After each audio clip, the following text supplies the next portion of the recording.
Welcome to physics pulse, जहाँ हर concept धड़कन बन जाएगा।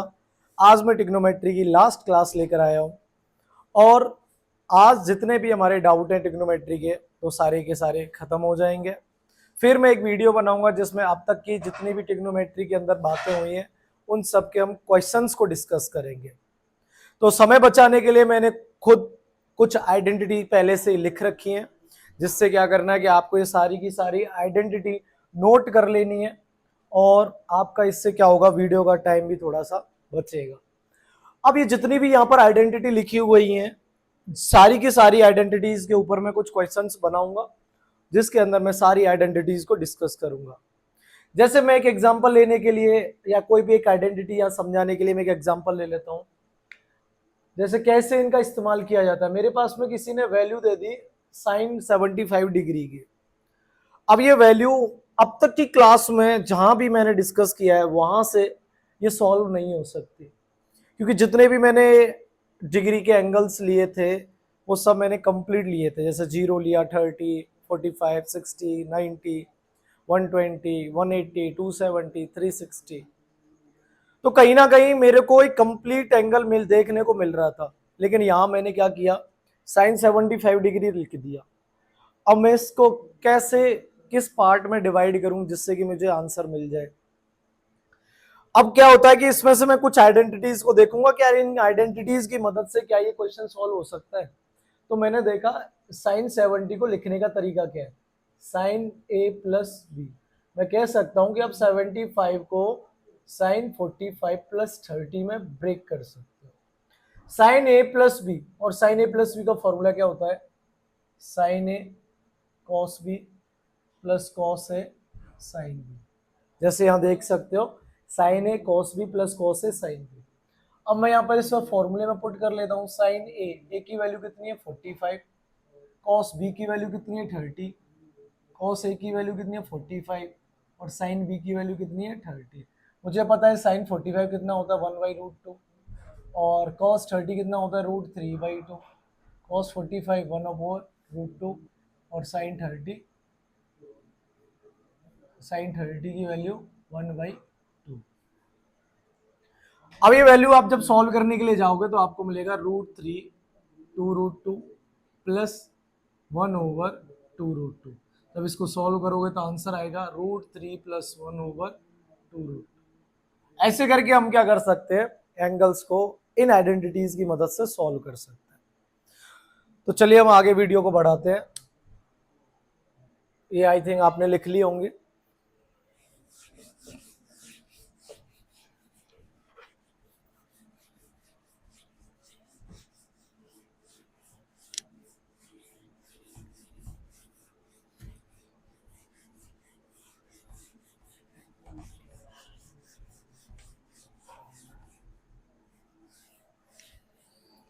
चलिए हम अब देखेंगे एक ऐसा ट्रायंगल जो कि जादुई ट्रायंगल के नाम से जाना जाता है। जैसे कि हमें पता है कि हमारे पास में जो कॉन्सेप्ट चल रहा है वो राइट एंगल ट्रायंगल का चल रहा है। राइट एंगल ट्रायंगल में एक ऐसा ट्रायंगल बताया गया जिसकी मदद से आप फिजिक्स के अंदर कई सारे क्वेश्चंस सॉल्व कर सकते हो। वही मैंने सेम राइट एंगल बना लिया। अब मैंने क्या किया कि राइट एंगल के अंदर ये जो मैंने लेंथ ली वो मैंने ले ली 4, ये वाली लेंथ जो मैंने ली वो मैंने ले ली 3, और ये जो मेरी सामने वाली लेंथ आई वो कितनी आ गई 5 with the help of Pythagoras theorem. अब देखो जब भी अगर ऐसा होगा कि आपके पास में ये लेंथ 4 है और ये लेंथ 3 है, तो इसके एंगल को जब आप मेजर करोगे तो यहां पर जो आपको एंगल मिलेगा वो मिलेगा 37 डिग्री। हमेशा यही मिलेगा। अगर आपकी लेंथ 4 है, बेस आपका 4 है, परपेंडिकुलर आपका कितना है 3, और इसके सामने वाला जो एंगल मिलेगा वो कितना मिलेगा 53 डिग्री। ये जो ट्रायंगल है वो बहुत ज्यादा इंपॉर्टेंट है। इस पर बहुत सारे क्वेश्चंस बनते हैं। जैसे पूछ लिया जाता है साइन 37 की वैल्यू क्या होगी, कॉस 53 की वैल्यू क्या होगी, टेन 37 की वैल्यू क्या होगी, कोसेक 37 की वैल्यू क्या होगी। तो हम 37 और 53 डिग्री की वैल्यू इससे फाइंड कर सकते हैं। जैसे मैं बात करूं साइन 37 डिग्री और मैं बात करूं साइन 53 डिग्री, मुझे पता है कि साइन फॉर्मूला क्या होता है, परपेंडिकुलर अपॉन हाइपोटेन्यूस। मेरा एंगल कौन सा लिया है मैंने, 37, और इस एंगल के हिसाब से सामने वाली साइड परपेंडिकुलर और इसके साथ में लगी हुई साइड बेस। तो साइन 37 की वैल्यू कितनी हो गई, सॉरी 3/5। हाइपोटेन्यूस मेरा कितना आएगा, 5 आएगा। अब मैं कह सकता हूं कि साइन की अगर मैंने वैल्यू निकाल दी तो मैं cos 37 की भी निकाल सकता हूं, कि cos का फॉर्मूला क्या होता है, बेस अपॉन हाइपोटेन्यूस। बेस कितना है 4 और हाइपोटेन्यूस कितना है 5। और मुझे पता है कि tan की वैल्यू क्या होती है, tan 37। tan का मतलब होता है परपेंडिकुलर अपॉन बेस, और परपेंडिकुलर कितना है 3 और बेस कितना है 4। ये मेरे पास में 37 एंगल की वैल्यू मिल गई। अब जब साइन की मिल गई 3/5 तो कोसेक की क्या हो जाएगा, इसका रेसिप्रोकल 5/3। कॉस 37 है तो कॉस का रेसिप्रोकल क्या होता है सेक, तो सेक की क्या मिल जाएगी 5/4। टेन का रेसिप्रोकल कॉट होता है तो कॉट की वैल्यू क्या मिल जाएगी 4/3। अब आ जाओ 53 पर। मान लो मैंने एंगल 53 ले लिया। अब इसके हिसाब से क्या परपेंडिकुलर क्या बेस रहने वाला है, मैंने बताया कि एंगल के सामने वाली साइड क्या कहलाई जाएगी, परपेंडिकुलर। एंगल के साथ लगी हुई साइड क्या कहलाई जाएगी, बेस। और सबसे बड़ी लेंथ को क्या हम बोलेंगे, हाइपोटेन्यूस।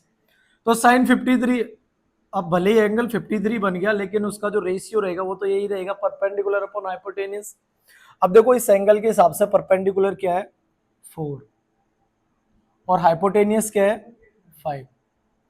तो साइन 53 की वैल्यू क्या बन गई मेरी 4/5।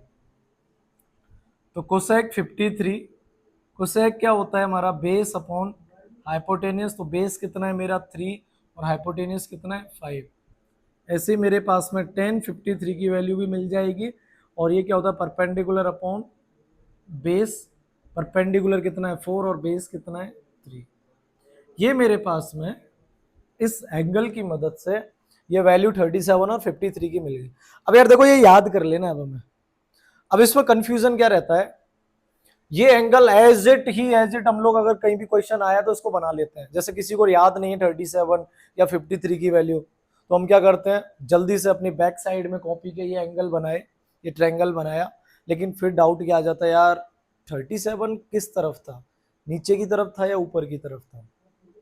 कंफ्यूजन हो जाता है यार, नहीं याद रहता। इतना तो याद है 3 था 4 था 5 था, लेकिन एंगल कहाँ था 37 नीचे था या ऊपर था। तो इसके लिए ट्रिक क्या है, छोटी साइड के सामने छोटा एंगल और बड़ी साइड के सामने बड़ा एंगल। तो ये आपको याद करने में क्या करेगा, मदद करेगा। अब चलो मेरे पास में ट्रायंगल की वैल्यू आ गई। फिर नेक्स्ट जो कॉन्सेप्ट बनता है वो बनता है मेरा रेंज ऑफ ट्रिग्नोमेट्रिक फंक्शन। बस अब हमारा टॉपिक खत्म होने वाला है, लास्ट क्लास है ये, रेंज ऑफ ट्रिग्नोमेट्रिक फंक्शन। जैसे इसका मतलब क्या है, मेरे पास में मान लो एक फंक्शन है साइन थीटा। अब इस ट्रिग्नोमेट्रिक फंक्शन साइन थीटा की मैक्सिमम वैल्यू कितनी हो सकती है, कि साइन थीटा की वैल्यू 10 आ सकती है, 5 आ सकती है, 400, 200, 500 या इनफाइनाइट।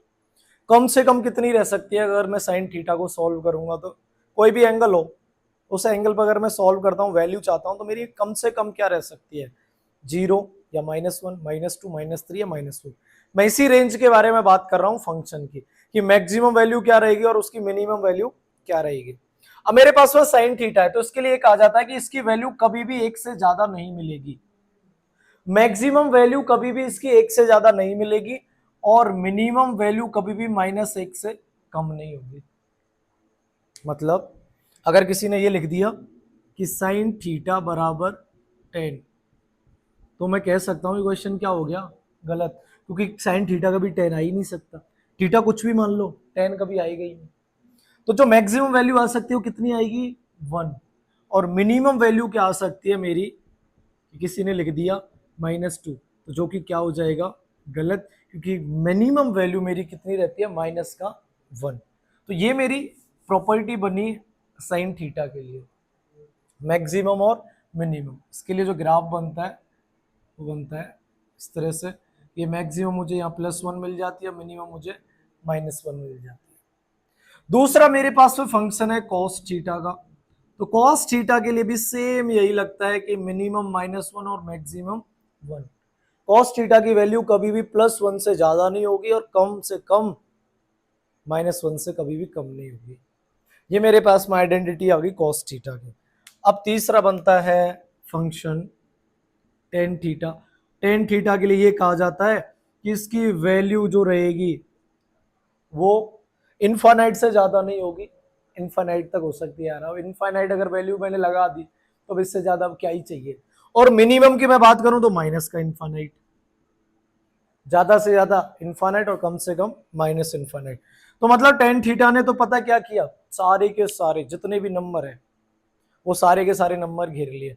अब चाहे माइनस में कितना भी नीचे चले जाओ, कितना भी माइनस में नीचे चले जाओ, -1 2 3 4 5 6 7, माइनस में कहीं भी जाओ, -1000 -5000, सब किसके अंदर में आ रहे हैं, सब इसके अंदर आ रहे हैं, माइनस इन्फिनिट। मैक्सिमम में कितने भी चले जाओ, 5000 5 लाख 5 करोड़, सब किसके अंदर आ रहे हैं, इन्फिनिट के अंदर। तो ये मेरे पास में वैल्यू मिल गई किसकी, रेंज मिल गई मुझे साइन थीटा, कॉस थीटा और टेन थीटा की। अब एक और आइडेंटिटी बनती है रेंज के लिए। दूसरी आइडेंटिटी क्या बनती है, अगर तुम्हारे पास में क्वेश्चन है a sign theta plus b cos theta, अगर ऐसा कोई कॉन्सेप्ट बन जाता है तो इसके लिए रेंज क्या रहने वाली है, इसके लिए रेंज ये रहने वाली है कि जो वैल्यू आएगी वो ज्यादा से ज्यादा, मैं कह सकता हूं कि वो a² माइनस b² से ज्यादा नहीं होगी, इसके बराबर रहेगी मैक्सिमम। और मिनिमम की जब मैं बात करूंगा तो मिनिमम मेरी कितनी रहने वाली है, माइनस का a² प्लस b²।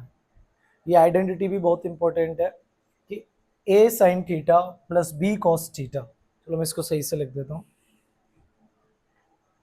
आइडेंटिटी थी मेरी दूसरी a sign theta plus b cos theta.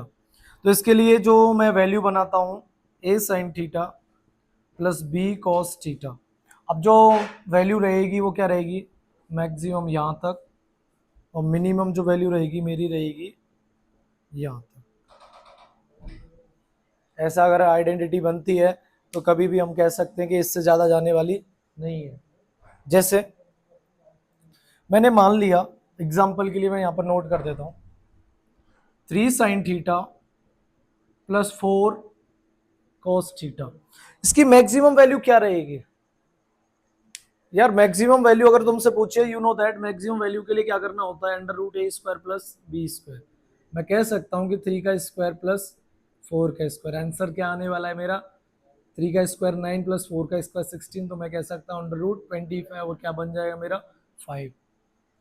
तो ऐसे क्वेश्चन की मैक्सिमम वैल्यू कितना भी कुछ रख लेना थीटा, वो मेरी क्या रहने वाली है 5। 5 से ज्यादा जाने वाली नहीं है, थीटा कुछ भी पुट कर। मिनिमम के लिए मुझे पता है कि मिनिमम के लिए क्या रहता है, माइनस का a² प्लस b²। अब पता है यार मुझे मिनिमम के लिए क्या रहेगा, मिनिमम के लिए माइनस का 5 आ जाएगा। तो मैं कह सकता हूं कि -5 3 sine theta plus 4 cos theta smaller than equal to 5। तो इस क्वेश्चन की रेंज 5 से -5 के बीच में रहने वाली है। तो हम ऐसे रेंज के कुछ क्वेश्चंस को सॉल्व करते हैं। आगे की वीडियो में मैं काफ़ी सारे क्वेश्चंस लेके आऊँगा इन्हीं सारी आइडेंटिटीज़ पर। ऐसे ही हम इसको ब्लॉक नहीं करेंगे, इस टॉपिक को अच्छे से क्वेश्चन लगा के तब ब्लॉक करेंगे। अपनी यार अब तक की क्लास में बड़े बड़े एंगल्स के बारे में बात कर लिया, लेकिन कोई छोटे एंगल्स के बारे में बात करने के लिए तैयार नहीं है। अगर देखो, अगर आपका theta is less than 5 degree, ये कहा जाता है कि एक ऐसा कॉन्सेप्ट बना दिया कि अगर आपका थीटा 5 डिग्री से कम रहता है तो आप क्या करोगे। अगर साइन थीटा है तो हम उसको एंगल क्या मान लेंगे, उसका थीटा। अगर कॉस थीटा है तो उसका आंसर क्या मान लेंगे हम 1। और अगर टेन थीटा है तो उसका आंसर क्या मान लेंगे थीटा। जैसे मैं बोल दूं साइन थीटा, कितना थीटा ले लिया मैंने 2, तो मेरा आंसर 2 डिग्री आएगा। लेकिन कंडीशन क्या है, मुझे ये डिग्री को रेडियन में बदलना पड़ेगा। ऐसे ही मान लो कि 10 मान लिया मैंने 2 डिग्री, तो मेरा आंसर कितना आएगा 2 डिग्री। लेकिन लिखने से पहले मुझे इसको किस में बदलना पड़ेगा, रेडियन में। ये कंडीशन है, स्मॉल एंगल अगर 5 डिग्री से कम रहता है तो साइन का जो एंगल है वो डिग्री में ना रख के हमें रेडियन में रखना पड़ेगा, और हमें 10 का भी एंगल डिग्री में ना रख के किस में रखना पड़ेगा, रेडियन में। लेकिन कॉस के लिए कोई भी ऐसी कंडीशन नहीं है रेडियन की। अब डिग्री में है तो यार 1 आ गया, तो 1 को क्या ही चेंज करूँ, ठीक है ना। तो ये हमारे पास में बनते हैं सारे के सारे कॉन्सेप्ट ट्रिग्नोमेट्री के अब तक की क्लास में। पसंद आई तो लाइक करें, कमेंट करें और सब्सक्राइब जरूर करें। अगला हम कॉन्सेप्ट लेकर आएंगे कोऑर्डिनेट ज्योमेट्री। अब जिस पूरे ट्रिग्नोमेट्री के अंदर जितने भी अब डाउट बने हैं, जितने भी हमने क्वेश्चंस देखे हैं, जितने भी हमने थ्योरी पढ़ी है, अब उसके लिए हम क्या करेंगे, वीडियो लेकर आएंगे जिसमें हम सिर्फ और सिर्फ क्वेश्चन सॉल्व करे जाएंगे हर एक आइडेंटिटी से रिलेटेड। तब तक के लिए स्टे ट्यून्ड।